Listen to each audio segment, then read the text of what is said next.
watch in effect from Thursday afternoon through Thursday evening. The National Weather Service in Blacksburg has issued a flash flood watch for portions of central Virginia, south central Virginia, southwest Virginia, and west central Virginia, including the following areas in central Virginia: Amherst, Appomattox, Buckingham, and Campbell. In south central Virginia, Bedford, Charlotte, Halifax, Henry, and Pittsylvania.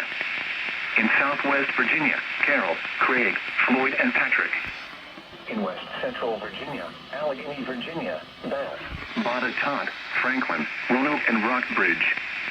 From Thursday afternoon through Thursday evening, heavy rainfall of 1 to 2 inches and locally higher amounts is expected Thursday afternoon through late evening, resulting in increased runoff.